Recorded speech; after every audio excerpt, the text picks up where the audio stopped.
3 వీడియోల్లో మనం కొన్ని ముఖ్యమైనటువంటి అంశాలు చర్చించుకున్నాం, కొన్ని ప్రశ్నలు వేసుకున్నాం, ఇంకా సమాధానం కూడా చెప్పుకోని ప్రశ్నలు అందులో ఉన్నాయి. ఈరోజు కూడా కొన్ని విషయాలు మనం మాట్లాడుకోవాలి. ఇప్పుడు కోడ్స్తో ఖచ్చితంగా ఈ దేశంలో ప్రతి ఉద్యోగికి ఈఎస్ఐ పిఎఫ్ అమలు చేయాల్సిందే. అమలు చేయకపోతే ఊరుకోదటిగా గవర్నమెంట్. అందరికీ ఈఎస్ఐ పిఎఫ్ అమలు జరగాలట. మరి ఈఎస్ఐ పిఎఫ్ సౌకర్యం ఉండాలి అనేది గతంలో లేదా ఈ దేశంలో?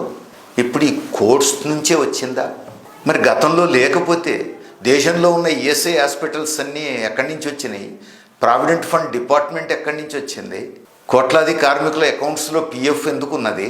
ఇప్పుడు గత నవంబరు 21 నుంచే కోడ్స్ అమల్లోకి వచ్చిన తర్వాతనే ఈ రూల్ వచ్చినట్టుగా వీళ్ళందరూ మభ్యపెట్టే ప్రయత్నం చేస్తున్నారు. అందరికీ ఈఎస్ఐ పిఎఫ్ ఉండాల్సిందే. బహుశా ఇప్పటివరకు ఈఎస్ఐ పిఎఫ్ అనేది ఉన్నప్పటికీ అది అందరికీ అమలు కాలేదు, కొందరికే అమలు అవుతుంది. ఇక నుంచి అందరికీ అమలై తీరుతుంది అని చెప్పదలుచుకున్నారేమో.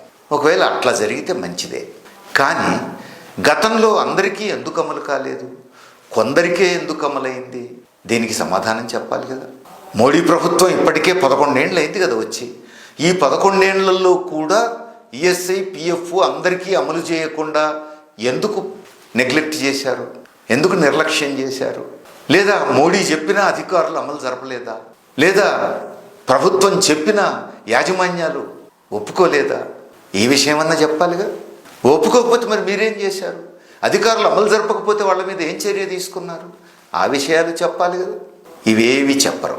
ఇప్పుడే కొత్తగా వచ్చినట్టు అబ్రకదబ్రా అంటే ఈఎస్ఐ పిఎఫ్ సౌకర్యం ఒకటి వచ్చి ఊడిపడ్డట్టు ఇప్పుడు జనం అందరూ నమ్మాలి.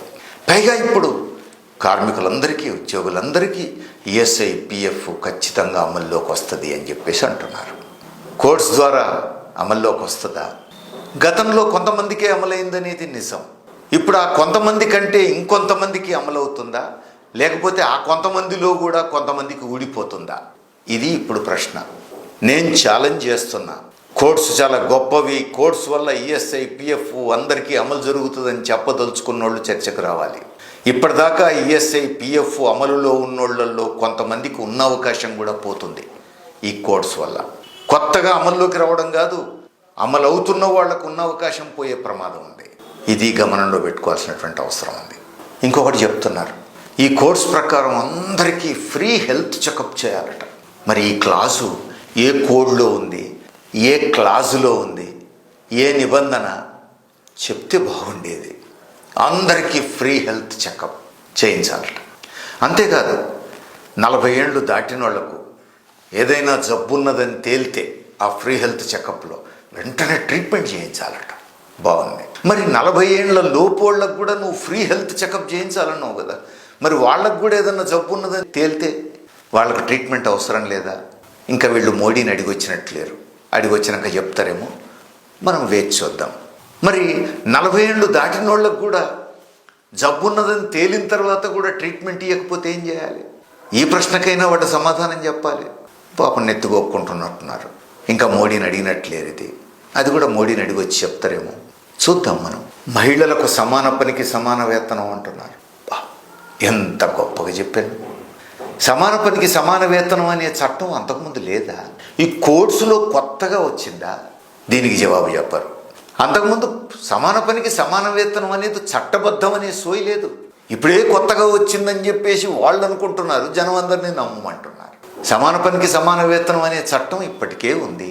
ఆ ఉన్న చట్టం ఎందుకు అమలు కాలేదో కదా వీళ్ళు చెప్పాల్సింది. మోడీ చెప్పాల్సింది అదే, ఈ కోడ్స్ని సమర్థించే వాళ్ళు చెప్పాల్సింది అదే. ఎందుకంటే అది అమలు జరపాల్సింది ప్రభుత్వం. 11 ఏళ్లుగా మోడీ ప్రభుత్వం అమలు జరిపించడంలో ఎందుకు విఫలమైందో చెప్పాలి. లేదు వాళ్ళు చెప్పిన అధికారులు అమలు జరపకపోతే వాళ్ళ మీద ఏం చర్య తీసుకున్నారో చెప్పాలి. అమలు జరపని యాజమాన్యాల మీద ఏం చర్య తీసుకున్నారో చెప్పాలి. ఇవి ఏం చెప్పకుండా అదేదో ఇప్పుడు కోడ్స్ వచ్చిన తర్వాత కొత్తగా సమాన పనికి సమాన వేతనం అనేది వచ్చినట్టు ఇక నుంచి మహిళలకు కూడా సమాన పనికి సమాన వేతనం ఇస్తారని చెప్పేసి వాళ్ళు జనమంతా ఎగిరి గంతేయాలని చెప్పేసి చెప్పే ప్రయత్నంలో వాళ్ళు ఎగిరి గంతేస్తున్నారు తప్ప జనం ఎవరు ఎక్కడ ఎగిరి గంతేస్తున్న దాఖలాలు లేవు. ఎందుకంటే జనానికి ఇవేవి ఎక్కడ కనిపించట్లేవు. మరి ఇవన్నీ ఎట్లా అమలు జరుగుతాయి?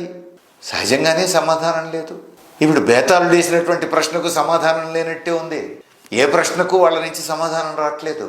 ఎందుకంటే ఈ ప్రశ్నలు వస్తాయని ఊహించి ఉండరు. మోడీ దగ్గరికి పోయి ఏమన్నా అడిగి వస్తారేమో చూద్దాం. మనం నెక్స్ట్ వీడియోలో మరికొన్ని అంశాలు మాట్లాడుకుందాం.